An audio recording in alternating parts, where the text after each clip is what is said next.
Hi Sean. Hello Mark. So, how's this week been?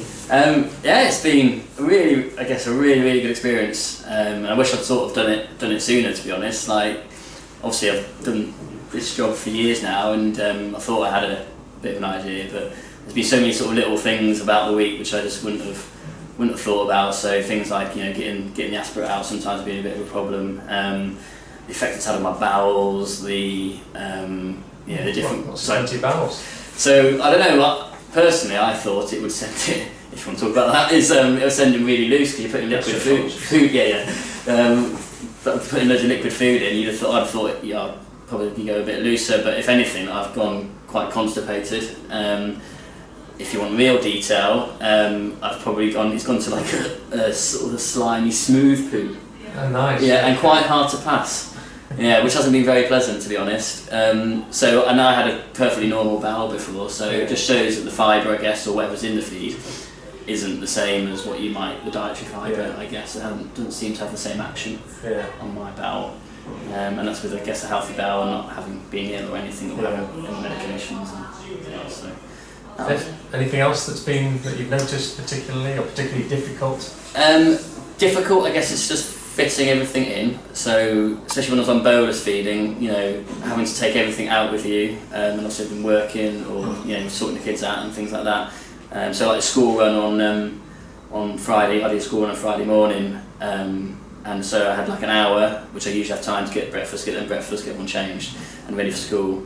Whereas I had to also then set up a pump feed and get all that sorted, and then make sure I'd remembered everything, do the aspirate beforehand. So yeah, I think you just have to plan a bit more time into your day. Yeah.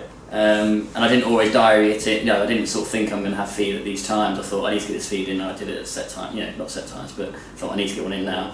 And then when you lapsed a bit, then you'd really try to squeeze in quite a bit towards the end of the day. Yeah. So if I was doing quite a bit in the afternoon, and then I hadn't done anything, then I'll be thinking, oh, I've got to squeeze in like all this before I go to bed then.